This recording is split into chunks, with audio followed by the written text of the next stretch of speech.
الحمد لله نحمده ونستعينه ونستغفره ونؤمن به ونتوكل عليه ونعوذ بالله من شرور أنفسنا ومن سيئات أعمالنا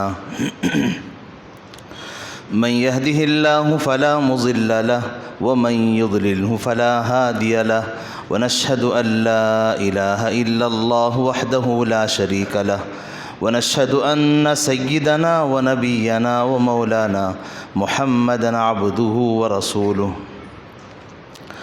أعوذ بالله من الشيطان الرجيم. بسم الله الرحمن الرحيم. ومن أحسن قولا ممن دعا إلى الله وعمل صالحا وقال إنني من المسلمين. ولا تستوي الحسنة ولا السيئة ادفع بالتي هي أحسن فإذا الذي بينك وبينه عداوة كأنه ولي حميم.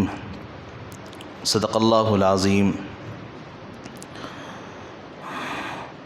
وقال رسول الله صلى الله عليه وسلم من رأى منكم منكرا فليغيره بيده فإن لم يستطع فبلسانه فإن لم يستطع فبقلبه وذلك أضعف الإيمان أو كما قال رسول الله صلى الله عليه وسلم. وصلى الله تعالى على خير خلقه سيدنا محمد وبارك وسلم تسليما كثيرا كثيرا.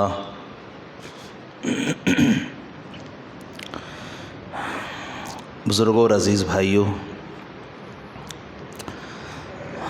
ابھی آپ کے سامنے قرآن کریم کی آیتیں اور نبی پاک علیہ الصلاۃ والسلام کے پاکیزہ ارشادات نقل کیے گئے. قرآن کی اس آیت میں اور آپ صلی اللہ علیہ وسلم کے پاکیزہ ارشاد میں مجھے اور آپ کو ایک ذمہ داری دی گئی ہے، اور اس ذمہ داری کی نبھانے پہ ہمارا مقام بتایا گیا، اور یہ بھی بتایا کہ اس کے کرنے پر تمہیں کیا ملے گا اور اس پر تمہیں کیا کیا بدلے دیے جائیں گے. جب تک ذمہ داری پوری نہیں ہوگی تب تک نہ نام مل سکتا ہے نہ مقام مل سکتا ہے. یہ بات سمجھائے گی. جب ذمہ داری پوری ہوگی تو نام بھی ملے گا، مقام بھی ملے گا، مرتبہ بھی ملے گا، عزت بھی ملے گی، دنیا بھی ملے گی، آخرت بھی ملے گی، اللہ بھی ملے گا، اور اللہ کی ساری نعمتوں کا وہی مستحق بنے گا. اگر اس ذمہ داری کو نہ نبھائے، ہر چیز اس کے مقابل اپوزٹ ہوگی، اللہ کی رحمت سے محروم ہوگا، اللہ کے غصے کا شکار بنے گا، اللہ کی نعمتوں سے محروم ہو جائے گا، اللہ کی برکتوں سے محروم ہو جائے گا، اللہ کے یہاں بدنصیب بدقسمت لکھا جائے گا، اللہ کے یہاں مبغوض اس کو لکھا جائے گا، اللہ کو ناراض کرنے والے بندوں میں اس کا شمار کیا جائے گا. وہ نہ اللہ کو پا سکتا ہے نہ اللہ کی نعمتوں کو وہ لے سکتا ہے، بلکہ ایسا انسان تو اس زمین پر بوجھ بن جائے گا جس کو قرآن کہتا ہے پارے 30 میں سورہ بینہ میں اولئک ہم شر البریہ. ایسے لوگ ہیں جو اس زمین پر سب سے زیادہ بدنصیب ہیں، جو سب سے زیادہ شر پسند ہیں، کہ جن کا زمین کے اوپر رہنے سے نیچے چلا جانا بہتر ہے. ان کی وجہ سے کئی خیر بند ہو جاتے ہیں، خیر کے دروازے بند ہو جاتے ہیں، ان کی ان شرارتوں سے، ان کی بدعمالیوں سے، ان کے برے اعمال کی نحوست سے. اگر اس زمین پہ پیڑ پودے اور معصوم جانور نہ ہوتے تو گناہوں کی نحوست کا اثر یہ ہوتا اللہ آسمان سے بارش کے دروازے بند کر دیتے.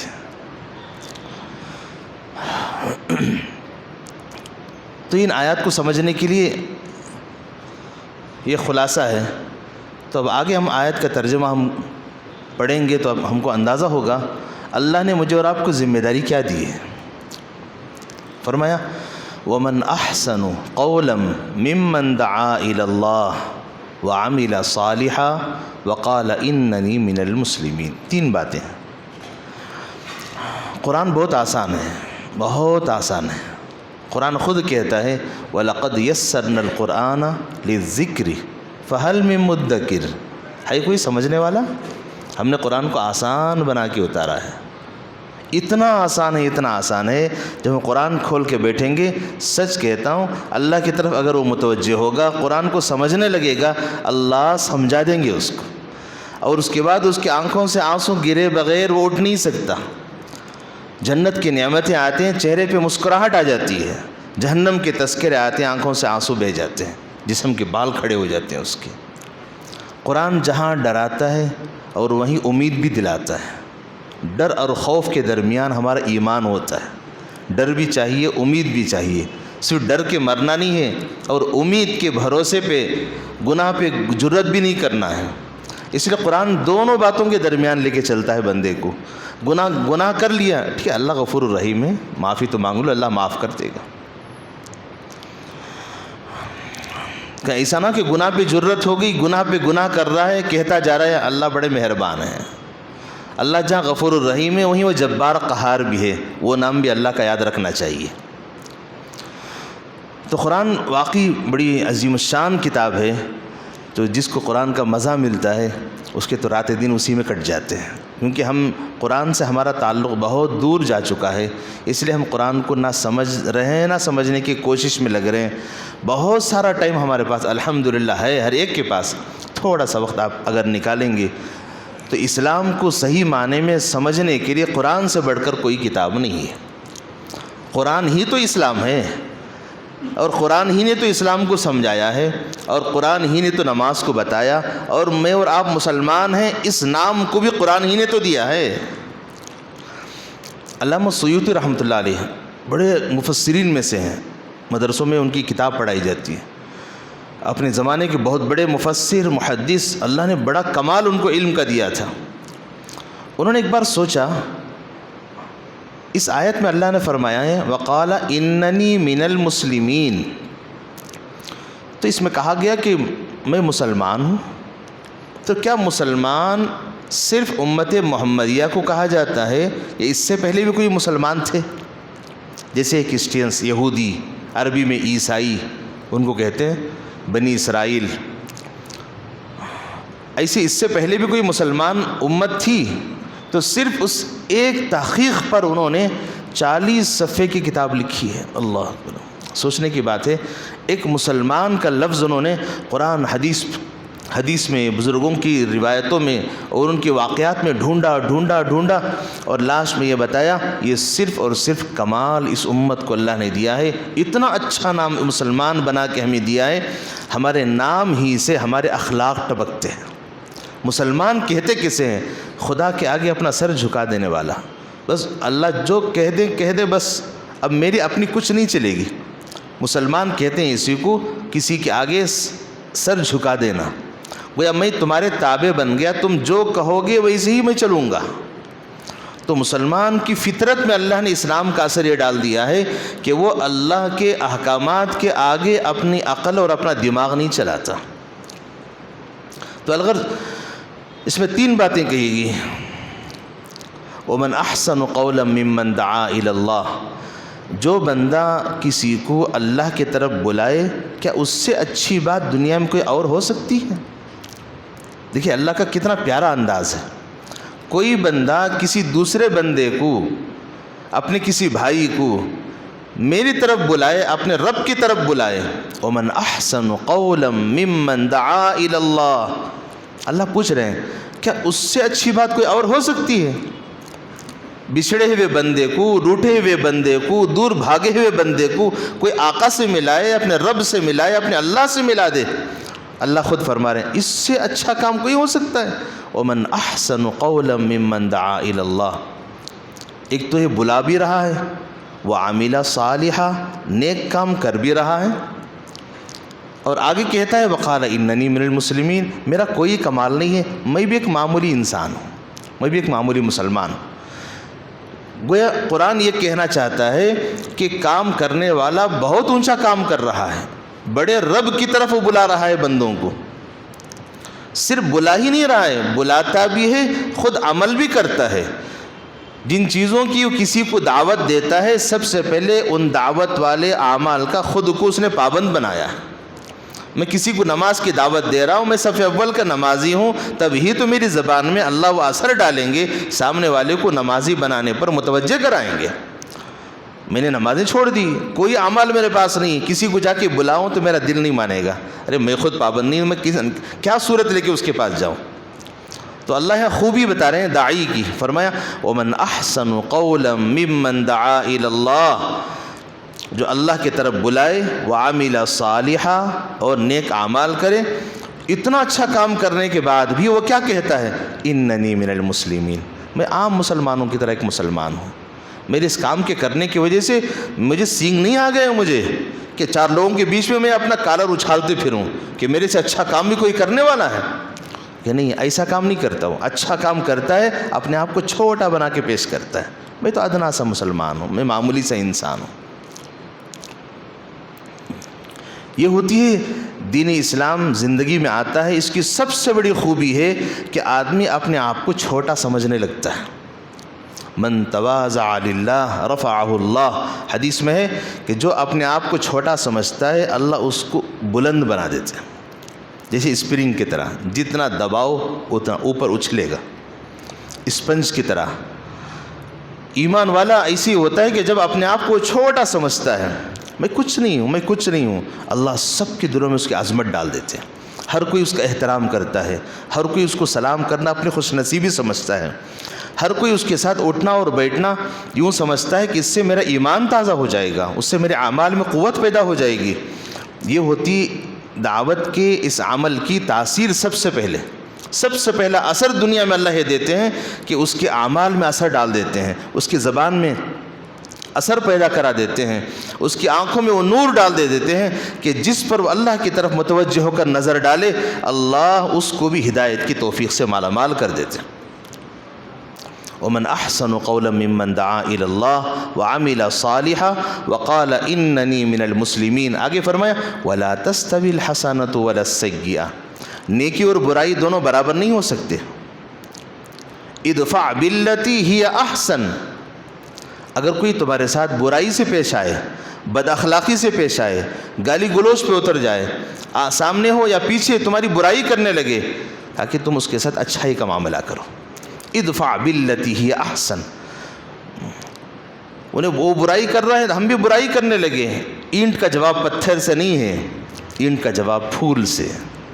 یہ قرآن کا اصول ہے، ادفع باللتی ہی احسن۔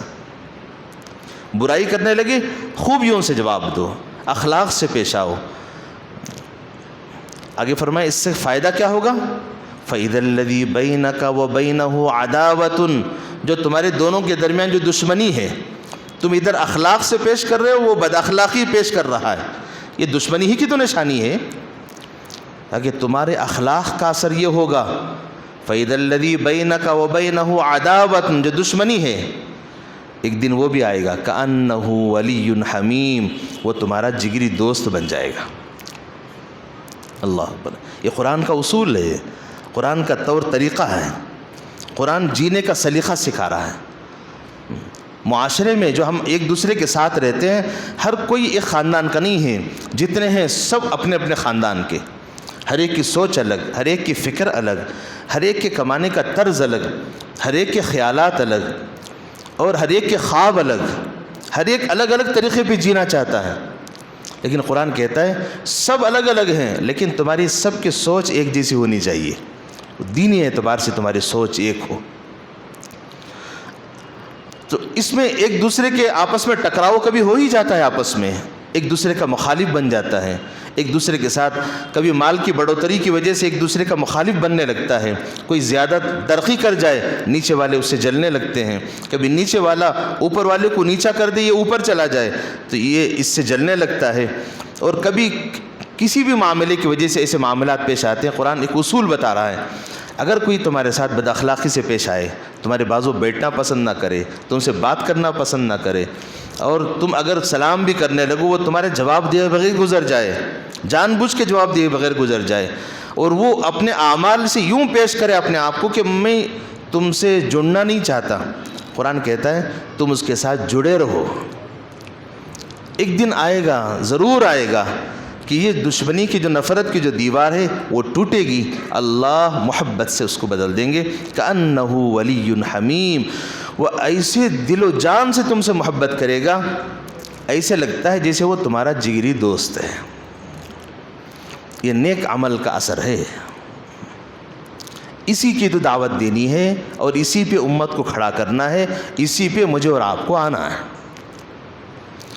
جب یہ کام کیا جائے گا نبیوں والی محنت کا، تو اس وقت اللہ کے نبی صلی اللہ علیہ وسلم نے ارشاد فرمایا کہ دو باتیں ہیں، ایک ہے امر بالمعروف نہی عن المنکر، اچھائیوں کی دعوت دینا، برائیوں سے روکنا۔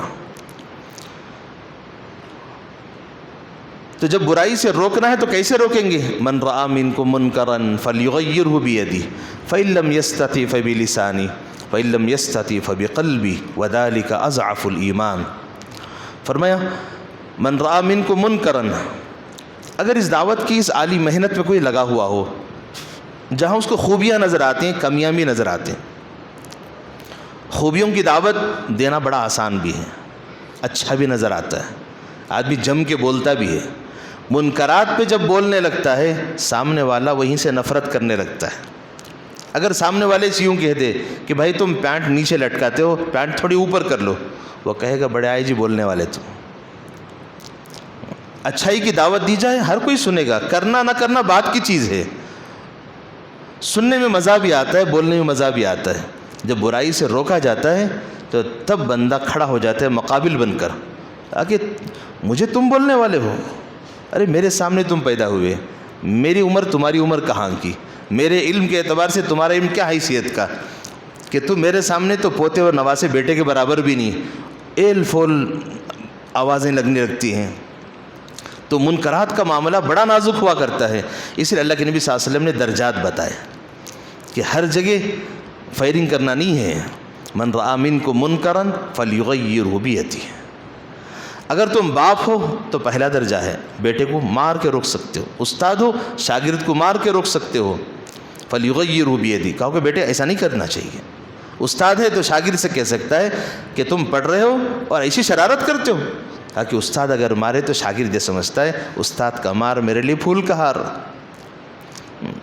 تو استاد کی اس مار کو بچہ برداشت کرتا ہے اور آگے ترقی میں رہتا ہے، اور بیٹا باپ کی اس کڑوی کسیری بات کو سنتا ہے تو وہ ترقی میں رہتا ہے۔ لیکن ہر جگہ باپ بیٹے کا معاملہ نہیں ہوتا، استاد شاگرد کا معاملہ نہیں ہوتا۔ یہ معاشرے میں ہم سب کو مل کے رہنا ہے اور معاشرے کی برائیوں کو دور بھی کرنا ہے، تو اس میں پہلا درجہ تو ہر ایک کو نہیں اپنا سکتے۔ گشت میں ملاقاتوں میں گئے، سامنے والا ایسے ایسے حرکتیں کر رہا ہے، متکلم صاحب گئے 2 چپاٹے لگا دیے، کیا ہو سکتا ہے ایسے؟ ہر جگہ یہ کام نہیں ہوتا، اس لیے درجہ بتایا۔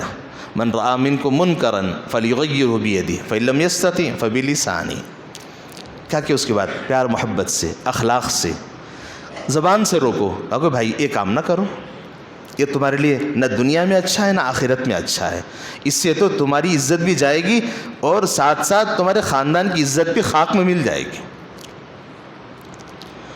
اگر ایسا تیسرا درجہ ایسا ہے کہ وہاں نہ ہاتھ چلا سکتے ہیں نہ زبان چلا سکتے ہیں، زبان سے بولنا بھی وہاں جرم شمار ہونے لگا ہے، زبان سے بولیں گے الٹی مصیبتیں ہمارے اوپر آ سکتی ہیں۔ اگر ایسا موقع ہے تو اس وقت آدمی کو بات سمجھ میں آتی ہے کس وقت کیا کام کرنا چاہیے۔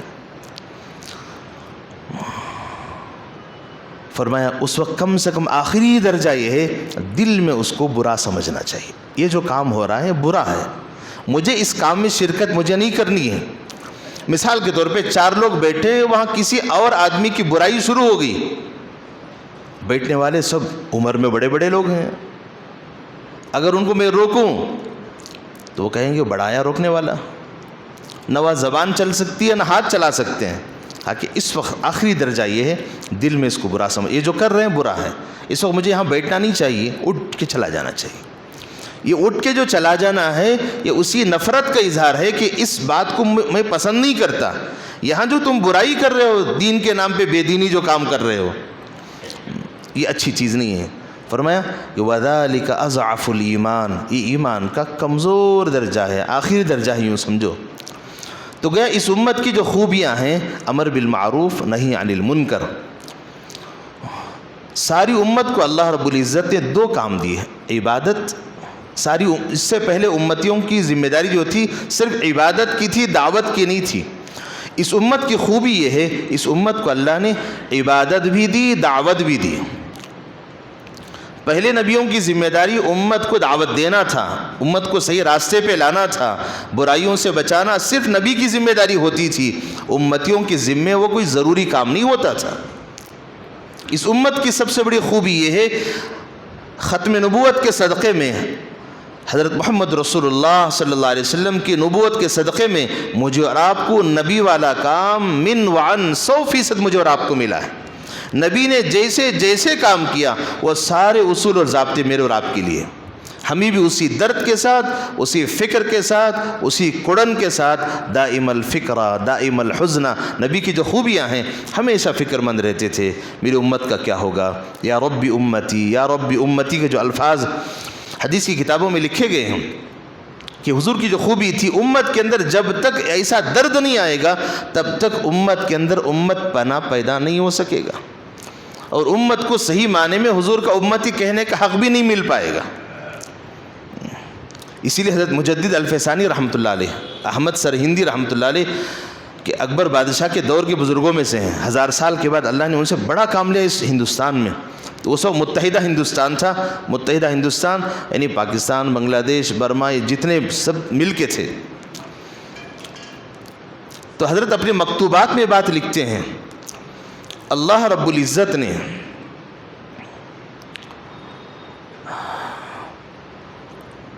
ہمارے نبی کی عمر کم کیوں کی، پہلے نبیوں کی عمر زیادہ کیوں کی؟ بات سمجھنے کی ہے۔ اللہ نے پہلے نبیوں کی عمر زیادہ دی، ہماری نبی کی عمر کم دی، جبکہ طے تھا کہ پہلے نبی کے بعد پھر نبی آنے کا ہے، اس کے باوجود عمر لمبی ہے، ہمارے نبی کے بعد کوئی نبی نہیں آئے گا، اس کے باوجود ہمارے نبی کو چھوٹی عمر تھی۔ اللہ نے ایسا کیوں کیا؟ سوال سمجھیں گے تو جواب آسان ہوگا۔ پہلے 1,24,000 انبیاء میں ہمارے نبی کو چھوڑ کر جتنے انبیاء ہیں ایک کے بعد ایک، ایک کے بعد ایک، پیچھے پیچھے پیچھے آنے والے، تقریباً ہر نبی کی عمر 100، 150 اور زیادہ رہی ہے۔ ایک نبی کے بعد دوسرا نبی آنا طے ہے، اس کے باوجود اللہ نے نبیوں کی عمریں لمبی لمبی کی۔ ہمارے نبی کے بعد کوئی نبی آنا طے نہیں ہے، کوئی نبی نہیں آئے گا، اس کے باوجود ہمارے نبی کو صرف 60 پر 3 سال کی عمر دی۔ اللہ نے ایسا کیوں کیا؟ تو حضرت اپنے مکتوبات میں یہ بات لکھتے ہیں، اللہ نے اس لیے کام کیا کہ جتنے انبیاء تھے، انبیاء کی امتوں نے نبی کی فکر کو اپنا فکر نہیں بنایا، اور نبی کے درد کو اپنا درد نہیں سمجھا۔ وہ سمجھتے تھے کہ نبی ہے، نبی اپنا کام کرنے دو، ہم اپنا کام کریں گے۔ خود موسیٰ علیہ السلام کے تعلق سے امت نے یوں کہا، جاؤ جاؤ تم اور تمہارا خدا لڑ کے آؤ، ہم یہاں بیٹھیں گے۔ تم اور تمہارا خدا جاؤ جنگ لڑو، ہم یہاں بیٹھیں گے۔ گویا امت نبی کے کام میں اپنے آپ کو حصہ دار نہیں بناتی تھی، اس لیے اللہ نے انسانیت کو سنبھالنے کے لیے لمبی لمبی عمر کے انبیاء کو بھیجا۔ ایک نبی ابھی دنیا سے نہیں جاتے، دوسرے تیار رہتے تھے، تاکہ نبی کے جانے کے بعد کہیں یہ انسانیت حیوانیت میں نہ بدل جائے، اس لیے اللہ نے سنبھالنے کے لیے دوسرے انبیاء کو پیچھے لگا دیا، امت بگڑ نہ جائے، بہک نہ جائے، غلط راستے پہ نہ چلی جائے۔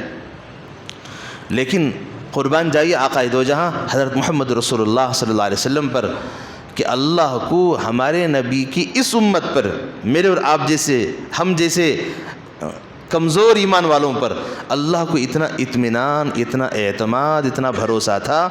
اللہ نے فرمایا نبی جی 20 پر 3 سال کی محنت بس ہے، آپ آ جاؤ، آپ کی امت بڑی اچھی ہے، اخلاق والی ہے، اعمال والی ہے، وہ تمہاری فکروں کو اوڑھنے والی ہے، تمہارے درد کو رکھنے والی ہے، تمہارے بعد تمہارا کام وہ 100% کرے گی۔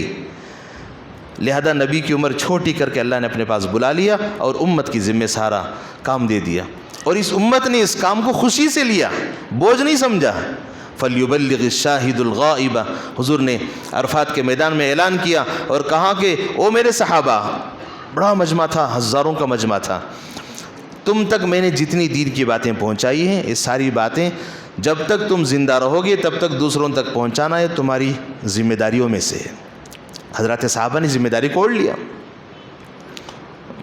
بعد میں اپنی اپنی ترتیب پہ چلے، اور اس کے بعد سارے عالم میں اللہ نے ان کو پہنچایا، دنیا کے کنارے کنارے تک پہنچے اور ان کے ذریعے سے چاردنگ عالم میں دین کا پیغام پہنچایا۔ گویا مجدد الفسانی رحمۃ اللہ علیہ یوں فرماتے ہیں کہ کسی نبی کی امت پر اللہ کو بھروسہ نہیں تھا، اس لیے اللہ نے نبی کی عمر لمبی کر دی۔ نبی تم جب تک جیتے رہو گے تب تک امت صحیح رخ پہ رہے گی، تم لمبی زندگی گزار لو۔ ہمارے نبی کی امت پر اللہ کو اتنا بھروسہ تھا، نبی کو چھوٹی زندگی دے کر اللہ نے بلایا اور امت پر اعتماد کر کے سارا نبوت والا کام امت کے ذمہ کر دیا۔ نبوت تو ختم ہو گئی لیکن نبوت والا کام آج بھی باقی ہے، انشاءاللہ قیامت تک رہے گا۔ پہلوں نے حق ادا کیا، اب میرے اور آپ کا نمبر ہے، انہوں نے حق ادا کیا تو دین یہاں تک پہنچا۔ نماز، روزہ، یہ شکل و صورت، یہ سب کچھ پہلوں کی محنت کا نتیجہ ہے۔ پہلے دیندار بنے، اخلاق والے بنے، اعمال والے بنے، نمازی بنے اور معاشرے میں دین و ایمان کو پیش کیا، جس کی وجہ سے آج پوری دنیا میں اسلام کی شکل و صورت باقی ہے۔ وہ اپنے قبروں کے حوالے ہو گئے۔ اب نمبر میرے اور آپ کا ہے، اگر ہم سب مل کر دین و ایمان اور اعمال پر کھڑیں گے اور اپنی نئی نسل کو بھی دین و ایمان سکھائیں گے، خود بھی اعمال کے پابند بنیں گے، ہم آنے والی نسل کو دین دے کے جائیں گے، یہی ایسے ہی دین چلتا رہے گا، اسی محنت سے باقی رہے گا۔ اگر ہم نے محنت کو چھوڑ دیا، بس ہمارا عمل ہمارے ساتھ قبر میں چلا جائے گا، آئندہ آنے والی نسلیں اور آئندہ آنے والے یہ بچے جب بڑے ہوں گے، ان کو کوئی دین دینے والا نہیں ہوگا، پھر تو ان کی زندگی اور جانوروں کی زندگی میں کوئی فرق نہیں ہوتا۔ تو لہذا یہ ذمہ داری ہے میرے اور آپ کی کہ ہم دین کو سمجھیں اور دین کو دوسروں تک پہنچائیں۔ اسی کے لیے جماعتوں کی نقل و حرکت ہے اور اسی کے لیے سارے دعوت کے اعمال ہیں۔ اس لیے حضرت یوسف رحمۃ اللہ علیہ کے ملفوظات میں جو نقل کیا گیا، اعمال دعوت یہ اسباب ہدایت ہے۔ دعوت کے جو اعمال ہیں یہ اللہ کی طرف سے ہدایت کو کھینچ کر لانے والے ہیں، اللہ کی رحمت متوجہ ہوگی۔ لہذا اسی کی ایک ہلچل پیدا کرنے کے لیے، گرمی پیدا کرنے کے لیے علاقوں میں سال میں ایک دفعہ اجتماعات ہوتے ہیں۔ لہذا آنے والے کل اور پرسوں کا جو اجتماع ہے اننت پور میں، لہذا اس اجتماع میں آپ شرکت بھی کریں۔ اس سے ایک فائدہ یہ ہوگا، دیکھیے ایک عمومی ایک فائدہ کہ 1.5 دن کے اندر ہمیں اسلامی زندگی نظر آئے گی۔ چلے 4 مہینے جانا نہ جانا وہ آپ کا اپنا کام ہے، جانا چاہیے، اچھا کام ہے، جائیں گے تو ایک ماحول ملے گا، وہ بات کی چیز ہے۔ لیکن اجتماع میں آپ کو اس لیے بلا کے وہاں پہنچایا جاتا ہے کہ 1.5 دن آپ وہاں اس ماحول کی گرمی میں رہو اور اس گرمی کو اپنے اندر محسوس کرو اور وہاں اعمال کو دیکھو کہ لوگ کیا کیا کر رہے ہیں۔ تعلیم ہوگی، قرآن کے حلقے لگیں گے، وہ احساس ہوگا میری سورہ فاتحہ صحیح نہیں، 50 سال میری زندگی گزر گئی۔ اور اس کے بعد جب فکر والی بات ہوگی، اعمال والی بات ہوگی، روزے اور نماز کی بات ہوگی اور اس سے آگے کی بڑھ کے بات ہوگی، ہماری اسلامی زندگی کی، میاں بیوی کی، بیوی بچوں کے حقوق کی بات ہوگی، پورا اسلام آپ کے سامنے وہاں پیش کیا جائے گا۔ لہذا اس گرمی کو پیدا کرانے کے لیے اجتماعات میں آپ کو بلایا جاتا ہے۔ بار بار آپ جمعے کے لیے آتے آتے تقریباً 1:30 بج گئے، اب بات آپ یہاں بھی نہیں سنتے، کبھی اور موقع پہ بھی نہیں سنتے، کم سے کم اجتماع میں 1.5 دن فارغ کر کے چلے جائیے، ایک نیک لوگوں کی صحبت ملے گی اور نیک لوگوں کے ساتھ اٹھنا بیٹھنا ہوگا، دوسروں کو دیکھ کر خود کے اندر احساس ہوگا کاش میں اس جیسا بن جاتا۔ وہ رات کے اندھیرے میں کچھ لوگ اٹھ کے رو رہے ہیں، کیوں رو رہے ہیں؟ کیا پیٹ میں درد ہے تھوڑی ان کے؟ کیوں رو رہے ہیں؟ امت کا درد ہے، امت کی فکر ہے، اپنی بے دینی پہ رو رہا ہے بندہ، اپنے خدا کو منانے کے لیے رو رہا ہے، کم سے کم تھوڑا سا احساس اپنے اندر پیدا ہو جائے گا۔